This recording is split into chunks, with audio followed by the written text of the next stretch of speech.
It's difficult to explain to someone what exactly it is that makes a piece of art good. The reality of our world is that there are so many things in life that are purely subjective, and hell, there are those who make the argument that nearly everything we experience in life is subjective. A piece of art that I find beautiful, another may consider gutter trash. A song that brings tears to my eyes may be laughable or even grating to another. But after racking my brain, one thing that seems to be consistent in my experience in regards to stories I would consider masterpieces is their timelessness. Specifically, I mean stories that one is able to come back to at different points in their life and take away something completely different than they had when they first experienced the work. And Kentaro Miura's Berserk embodies this characteristic perfectly. My first experiences with Berserk were in my edgelord teen years. I remember stumbling upon it while looking for a quote-unquote mature manga series, and boy was I not disappointed. It had giant swords, boobs, a muscle protagonist, blood and gore, all the things a teenage boy could ask for from a story. And I remember my earliest feelings about Berserk being about how badass it was. I, and rightfully so, thought that Guts was the coolest and manliest character I'd ever seen, and I wanted to be like him. I embarrassingly even remember trying to embody his personality in my real life, answering people I knew in school in only a few words, and acting like I had a chip on my shoulder like I couldn't trust anyone because that's what Guts would do and he was the coolest. I look back on this now laughing and cringing a bit, but it's funny how even at this age Berserk left such an impression on me. Enough of an impression to attempt to change my real life persona just to be more like its protagonist. Then life happened and I went to college. I still very much love Berserk, but its presence in my life wasn't as profound because so many other real life obstacles and transitions were occurring. I went from working to change my personality to impress those I went to high school with, into working on changing my personality to impress kids I was going to college with. So, very large changes anyone could see. I worried about exams, money, trying to impress women, managing my schedule, all the things that occupy a young school-age boy's time. Then one day, while speaking with a friend who was as big a dork as I was, we started talking about the most messed up and awesome shows we'd ever watched.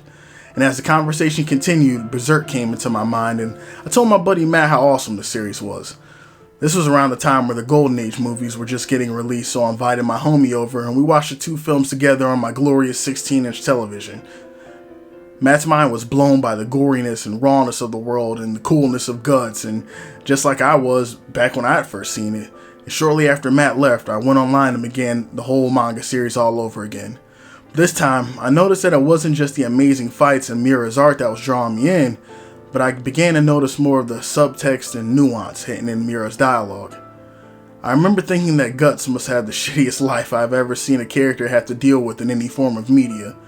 Being born from a hanging corpse on a tree, childhood raised as a mercenary only to be sold off as a sex object by the only man he ever trusted. Meeting Griffith and feeling like for the first time he had a friend, only to find out that that friend saw him as little more than a tool. Then the eclipse, where his only family he had ever cared for was massacred in front of his eyes, and he had to watch the love of his life be sexually violated by his best friend.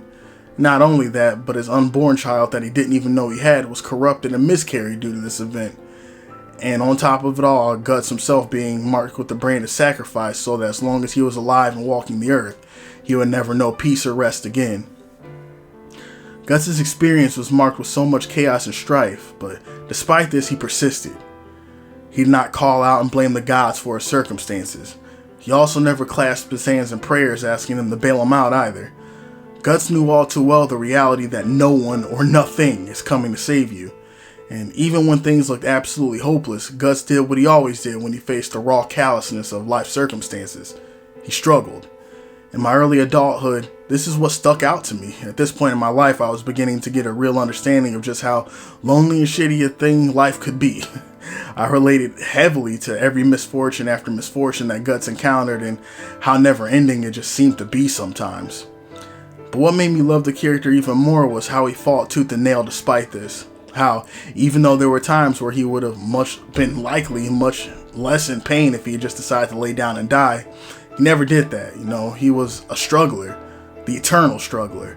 And even if it was only his motivation for revenge that made his life less shitty, he refused to take the blows of life. He refused to take the blows of life lying on his back. He refused to give in to desperation, into depression, and succumb to lethargy. For better or worse, he persisted. And this message was the one that I definitely needed to hear and see at this point in my life.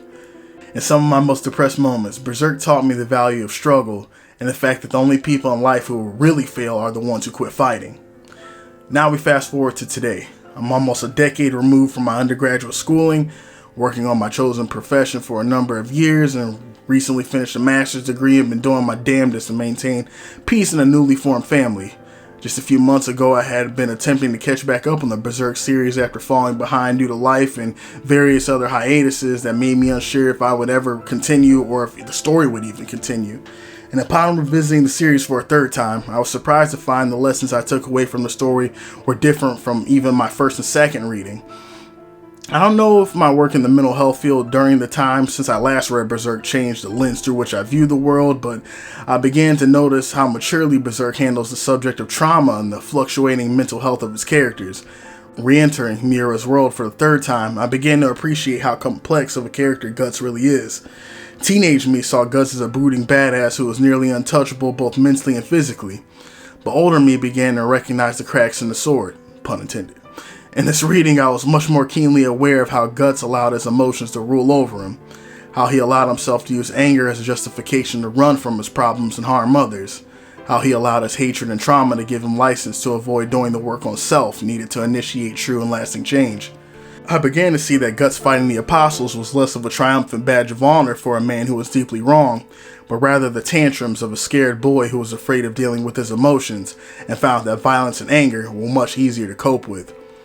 And I know this interpretation is not just theory crafting. The chapter titled Cracks in the Sword with the dying blacksmith Godo has become one of my favorite chapters in the entire series because it illustrates just this lesson. Godo sees through Guts' facade into the core of what he really is, a scared young man attempting to cope with the trauma and pain that no human should ever have to endure. Reading Berserk for the third time made me examine Casca's story in a much different way. Personal, professional, and educational experiences taught me much about the realities of PTSD and disassociation that occurs in our personalities when we experience an event that we just can't cognitively fathom. It made me empathize deeply with both Casca and Guts, understanding more now about how trauma can cause us to put up walls around our hearts and minds when we experience deep pain, even shutting out those who mean the most to us. Coming to Berserk a third time, it made me realize how much having a family of my own changed my priorities and what I view as important. As a young bachelor with very little holding you to others, you are able to be much more reckless in your actions. It's easier to hurt others, to hurt yourself, because it's only you have to contend with, and if you already don't have a high opinion of yourself, self-sabotage and self-loathing become quite easy. But everything changes when you enter into a relationship. As Gus learned when he met Casca, life becomes much different when you are fighting for two rather than one. Now all of a sudden, what happens to you matters because you no longer live in a vacuum. Even if you see yourself as the most unworthy piece of crap in the entire world, your life now has context and meaning because there's another individual who needs you, who wants you, and who depends on you. Your life can no longer be discarded into the wind like yesterday's refuse because your life is no longer just about you. There's another being whose life is now wrapped up into yours, and this reality only multiplies further when you have children. The introduction of family into a man's life adds an entirely different dimension to their existence. Your life is no longer simply for your own novelties and survival, but you maintaining your life and health is a condition of the survival of others. You begin to realize that even if you do not care about certain things for yourself, you will do them because it's needed for the sake of those around you. And Berserk reminded me of how family helps a man grow, how your responsibility to those around you, while making life harder in some ways, adds a layer of meaning and depth to our existence that can only come when one realizes that they have a responsibility to those around them. And this is why we just can't give up and die. This is why we persist. This is why we continue. Why we struggle. I thank Kentaro Miura for producing what I consider to be a literary classic, a brilliant piece of media that comes maybe once a generation, one of those standout works that has a life of its own and grows with the reader. A work of art. As the viewer lives their life and slowly begins unraveling the layers of their own psyche, so too will they uncover a new depth in the vast sea of Berserk's 40 volumes. Thank you, Kentaro Miura. Thank you all for listening, and remember to struggle on.